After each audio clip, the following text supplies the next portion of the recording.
The following is a public health presentation, part of the READY program to increase readiness in case of a public health emergency. Brought to you by the Montgomery County Department of Health and Human Services Emergency Preparedness and Response Program. This is John Spiropoulos reporting from the Emergency Operations Center. Public health officials and other local government employees are about to be put to the test. A mock outbreak of smallpox. We have reporters and camera crews standing by on location to witness what amounts to a full dress rehearsal in case a real bioemergency should occur. The day-long exercise was titled Operation Dagwood and involved hundreds of people. Smallpox could kill a lot of people and make many more very sick. So in a real outbreak, local health officials will have to vaccinate residents in a matter of days.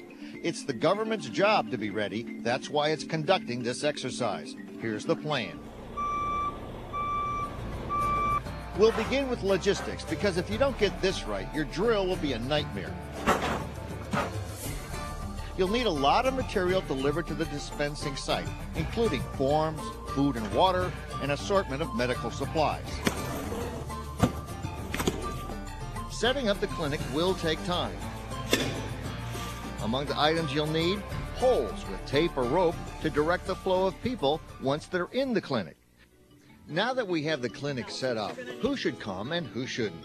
A major concern is the commingling of healthy people with those suffering from smallpox symptoms. So those with smallpox symptoms will be instructed through the media to seek immediate medical attention through their health care provider, not at the smallpox clinic.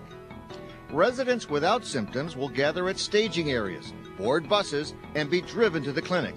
This avoids the parking and traffic issues that would occur if everyone drove directly to the clinic. People with smallpox symptoms won't be allowed on the clinic buses. The buses, another logistical matter you'll have to work out. In this case, local school officials provided both the buses and drivers to take the residents to the clinic. When the buses arrive at the clinic, people first go through triage. So will nearby residents who walk to the clinic. All will be asked if they have any smallpox symptoms or if they've been exposed to it. While we don't want people with symptoms to come to the clinic, we have to plan in case some do. So anyone with smallpox symptoms will be taken to a special holding area, speak with a doctor, and be taken to a hospital. If they've been exposed to smallpox but don't suffer any symptoms, they'll be sent to a contact area and meet with a healthcare professional. Meanwhile, back at triage, anyone who hasn't been exposed to smallpox will proceed into the clinic to Station 1, registration. Then they'll go to Station 2, education. There they'll watch a video about smallpox and fill out a medical screening form. Then they'll move to Station 3, medical screening, and meet with a healthcare professional. Finally, they'll be vaccinated in Station 4. You're going to go to your stations. Each dispensing site will have a supervisor in charge called a site commander. The day begins with one last meeting with the staff, a group known as the launch team. Then everyone goes to their appointed stations where a team leader will discuss how the station will operate.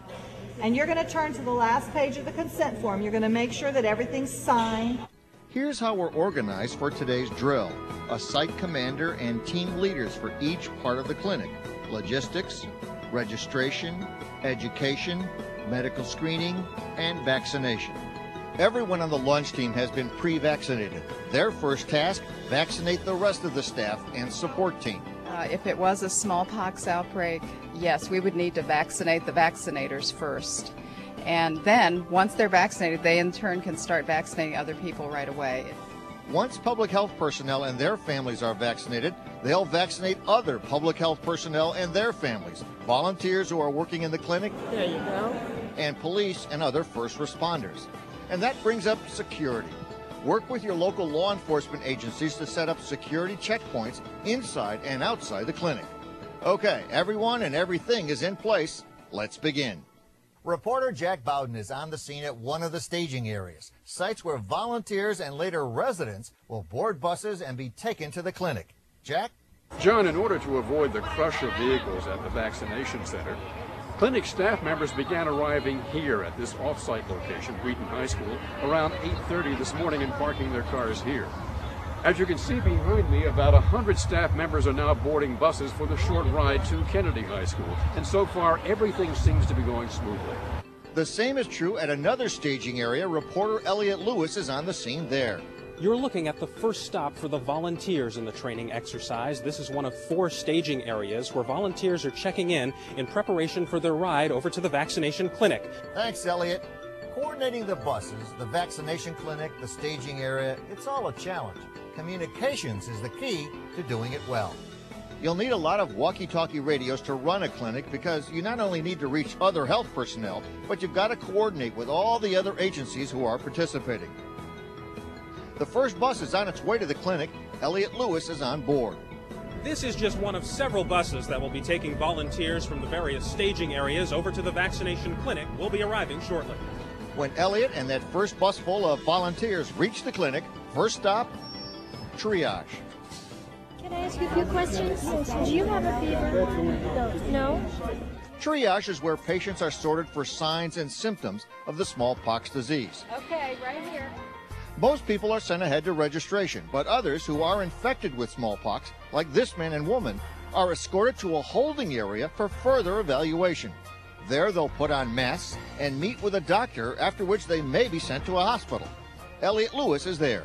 What have they told you about your condition at this point? They've told me that I very possibly have smallpox and that I need to go to the hospital, and I'm going to be isolated for at least minimum 2 weeks. People who've been exposed to smallpox but who don't show any symptoms are sent to a contact area. Once evaluated, they'll get vaccinated. Health officials will make a follow-up call to them within a few days to see if they show any signs of the disease.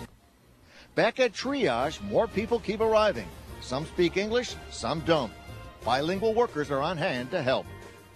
¿Usted tiene fiebre? No. ¿Usted ha tenido fiebre o rash? No. Next, Station 1, registration, where people are given the medical screening health form and informational handouts about smallpox. The second station is education, where people watch a short video, one in English or one in Spanish.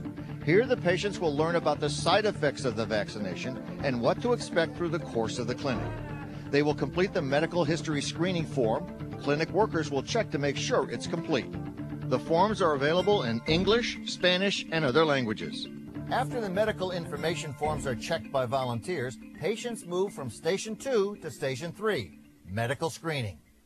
To do this in an orderly fashion, this exercise kept the public at the rope line. When workers were ready for the next person, they simply held up a pink sign with the word "next" on it in English and Spanish. Station 3 is staffed by doctors and nurses. The screening part is the most important part of the process. We want to know whether they have a compromised immune system, eczema, a skin disorder, or if they're pregnant. All 3 are contraindications to the smallpox vaccine, but despite those contraindications, in the event of an actual outbreak, these patients would be urged to take the vaccine. Once the medical screening is complete, patients move from Station 3 to Station 4. That's where the vaccination and additional information await them. John, I'm here with Juanita Balk. She's team leader of vaccination station number 4. Juanita, how is it going? We're definitely learning. It's been going rather smoothly. Good questions been asked, and good problem solving going on. It's estimated that each nurse can vaccinate one person every 3 minutes, or 20 per hour. They'll be working 12-hour shifts, and that can get pretty tiring. This is why officials are making sure staffers are provided with food and drink, as well as a place to rest. We need volunteers, and a lot of them. Enough staff to not only vaccinate the people in our jurisdiction, but to do all the other work that needs to be done to run the clinic. We need health professionals to work in triage, medical screening, be physician evaluators, and administer the vaccine. Non-medical personnel are needed to set up the clinic, distribute forms, supplies, and help with clinic flow. In addition, mental health professionals play an important role in assisting patients in a time like this. We'll need them at each clinic. It's all unfolding as if it's a real event. Only the planners know what's happening and when. Okay. She's having chest pain, jaw pain, her arm hurts. We have called 911. This drill is a learning experience. After the vaccination, all of these so-called patients fill out an evaluation form, which will give you insight on how to improve your plans. Drills like this one are necessary to help different agencies learn how to coordinate their activities. We have to keep drilling and drilling and drilling and getting it more and more complicated each time. Every government agency now is going to have to do something to help with this effort. If it's not smallpox, a lot of people say, oh, this is never going to happen, this is never going to happen. But something is going to happen. I think it's given us an excellent opportunity to test our plan, to actually stand up a dispense and vaccination clinic, to give the staff opportunities to practice their roles and to identify wherever we may have some glitches. Everyone has a role to play in Homeland Security. By taking action now, through planning and practice, we can save lives and soften the impact an emergency has on ourselves, our families, and our community. The preceding program was a public health presentation, part of the READY program to increase readiness in case of a public health emergency. Brought to you by the Montgomery County Department of Health and Human Services Emergency Preparedness and Response Program.